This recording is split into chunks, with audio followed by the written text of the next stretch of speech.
Hingga saat ini otoritas Arab Saudi belum mengeluarkan keterangan resmi perihal haji baik pelaksanaan, jumlah jamaah, skema jemaah hingga negara mana saja yang mendapat izin untuk haji 2021. Meski begitu, Indonesia memilih untuk mengambil langkah lebih awal sebelum Kementerian Haji dan Umroh Arab Saudi mengeluarkan keputusan haji 2021. Apa yang terjadi dan bagaimana memahami situasi ini serta apa langkah Kementerian Agama untuk memberikan pemahaman kepada calon atau pihak-pihak yang mungkin merasa kecewa dengan keputusan tersebut, kita bahas dengan narasumber yang sudah terhubung lewat sambungan Zoom. Ada Khoir Rizi Hadasir. Assalamualaikum Pak Khoir. Assalamualaikum warahmatullahi wabarakatuh, Mas Ferdi. Ya, baik sehat. Pak. Sehat, alhamdulillah sehat juga ya Pak. Alhamdulillah. Ya, terima kasih Pak sudah bergabung dengan kita sore ini. Pak Khoir, ini ada informasi yang menurut publik ini cukup membingungkan. Belum keluar tentang imbauan resmi tentang tata laksana haji dari Arab Saudi, tapi Indonesia sudah memutuskan untuk tidak mengirim jamaah ke Mekah begitu ya untuk melaksanakan ibadah haji. Apa yang terjadi sebenarnya Pak? Bagaimana meluruskan informasi soal ini? Baik Mas Ferdi, terima kasih. Apapun keputusan pemerintah memberangkat atau tidak memberangkatkan tentu ada dampak. Tentu akan menimbulkan persoalan. Ya. Tetapi persoalan ini yang harus kita mitigasi. Sedemikian rupa apa yang disampaikan oleh Mas Ferdi tadi agar masyarakat bisa memahami. Apa yang ingin saya sampaikan dalam kesempatan ini, ketika kita memutuskan memberangkatkan, dampaknya apa? Tentu protokol kesehatan ketat. Pembatasan ibadah pasti terjadi. Ya. Ziarah mungkin akan dibatasi. Kemudian biaya kos akan semakin tinggi. Itu dampak kalau kita memberangkatkan. Oke, itu pertimbangannya kenapa kemudian Kementerian Agama tidak memilih opsi untuk memberangkatkan jamaah begitu. Kalaupun kemudian di surat yang belum keluar ini diputuskan Indonesia tetap memiliki kuota begitu. Bukan begitu, Mas Ferdi. Oh, bukan begitu. Pemerintah punya kewajiban berdasarkan konstitusi untuk melindungi warga negara. Oke. Dari konstitusi kita, pemerintah wajib melindungi warga negara, baik perlindungan keselamatan jiwanya, keselamatan harta bendanya. Begitu juga di dalam Undang-Undang 8 2019, Kementerian Agama wajib melindungi jemaahnya. Nah, dari sisi wajib melindungi itulah, maka kesehatan menjadi kata kunci. Pada saat kita bicara hari ini, suasana pandemik bukan saja melanda Indonesia dan Arab Saudi, tetapi seluruh dunia.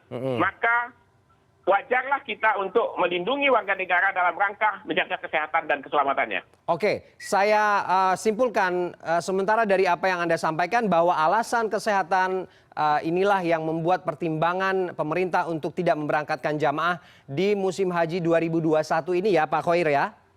Itulah yang paling tepat. Oke. Walaupun kemudian belum ada informasi resmi dari Arab Saudi mengenai berangkat atau tidak Indonesia untuk mengirimkan jamaahnya di tahun 2021 ini. Salah satu mitigasi kita seperti itu. Karena kalaulah ini berlarut-larut tidak diumumkan, maka space waktu yang kita miliki sudah tidak cukup lagi. Oke. Karena kita perlu persiapan yang cukup panjang. Mas Ferdi, kalaulah di musim-musim biasa, normal, kita butuh waktu 4 bulan untuk persiapan. Pada hari ini kita cuma punya waktu tinggal 30 hari. Bayangkan. Artinya tidak akan ada perubahan keputusan begitu dari pemerintah karena ini sudah bulat begitu keputusan yang diambil untuk tahun 2021 ini tidak mengirimkan jamaah. Artinya banyak yang kecewa Pak Khoir, 2 tahun ya berturut-turut begitu karena memang situasi pandemi secara global. Respon banyak pihak ini juga kita harus soroti, tidak hanya calon jamaah tapi juga ada pihak travel agent begitu juga yang mengeluhkan kondisi ini. Dimungkinkan tidak bagi mereka untuk menarik uang setoran mereka yang sudah lunas atau bagaimana sebenarnya atau yang disarankan, yang direkomendasikan oleh Kementerian Agama seperti apa? Tadi sudah dijelaskan secara gamblang oleh Pak Muharrem. Beliau adalah yang tahu persis bagaimana kondisi pandemik hari ini. Nah, maka sekarang saya perlu jelaskan, ketika jemaah yang tertunda akibat pembatalan yang melalui keputusan KMA 606, maka pemerintah menjamin, pertama, pemerintah menjamin uang haji setoran awal dan setoran lunasnya aman. Oke. Dikelola oleh BPKH berdasarkan Undang-Undang 34 tahun 2014. Itu yang pertama. Yang kedua, apabila jemaah haji menghendaki untuk mengambil setoran lunasnya, pemerintah dan BPKH siap kapan saja akan melayani. Yang ketiga, apabila jemaah yang tertunda hari ini dan kemudian kita mendapat kuota menyelenggarakan haji tahun yang akan datang, maka prioritas pertama bagi jemaah yang tertunda berangkat hari ini.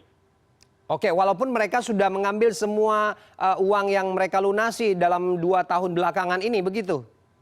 Tadi saya sampaikan mereka mengambil uang lunasnya, bukan setoran awalnya.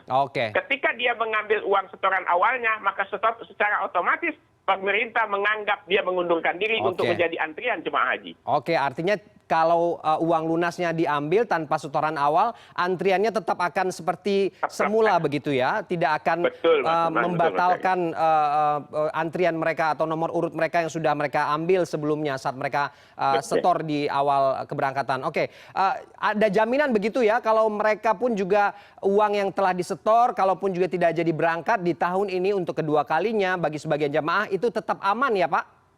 Betul, itu amar undang-undang Mas Ferry. Kami kan berdasarkan regulasi, kami ini adalah pengawal regulasi, kami ini pelaksana regulasi. Ketika regulasi mengatakan seperti itu, itulah yang harus kami lakukan. Oke, kalau kemudian surat rekomendasi ini tadi sudah disampaikan bahwa menyusul pun surat itu dan membolehkan pun tidak ada waktu lagi untuk mempersiapkan segala sesuatunya.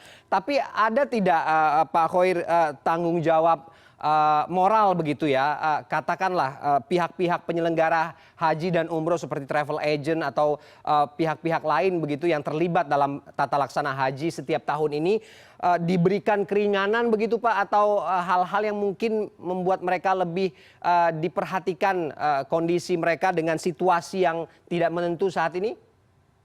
Mas Ferry, ketika kita mengambil keputusan untuk tidak berangkat, kami sudah melakukan koordinasi dengan semua pihak, termasuk dengan penyelenggara dalam hal ini Pak Muharram. Mereka memahami kok, mereka memahami. Apakah bentuk perhatian pemerintah dalam hal ini? Maka itu kita memberi kelonggaran bagi jemaah yang sudah melunasi dan berniat untuk mengambil uang pelunasannya, kami akan melayani. Ya kira gitu Mas Ferry.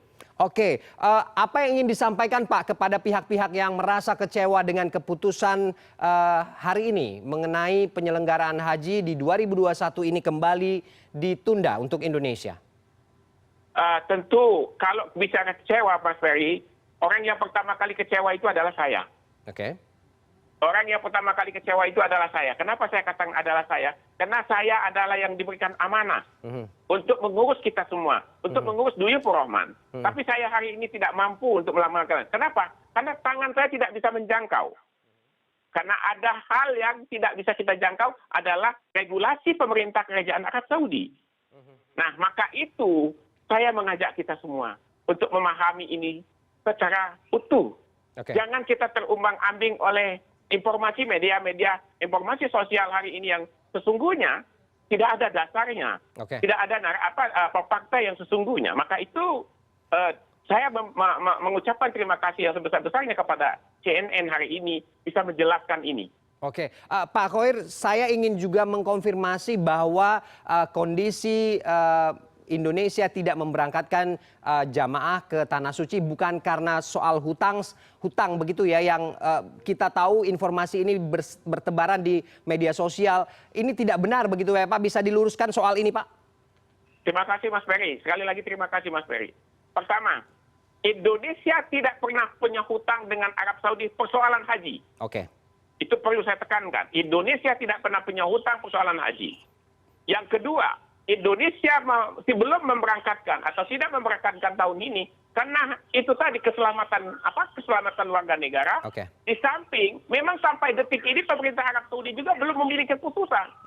Sementara kita perlu space waktu yang cukup untuk melakukan persiapan.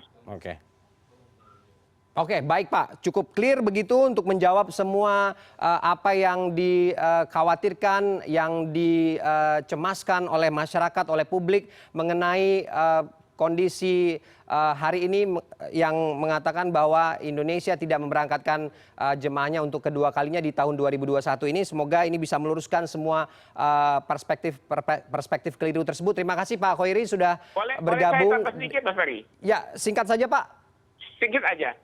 Saya mohon kepada kita semua untuk jangan terumbang-ambing oleh media sosial. Oke. Ketika ada berita yang sumber datanya, sumber informasinya tidak jelas, mohon dapat dipertimbangkan dengan baik-baik bahwa itu adalah hoax. Oke. Oke, untuk mencari informasi yang benar begitu ya Pak ya, disarankan Betul, untuk Pak, begitu. betul. Baik, terima kasih Pak Khoirizi sudah bergabung dengan Terima kasih, kita Mas sore ini. Assalamualaikum. Salam warahmatullahi wabarakatuh.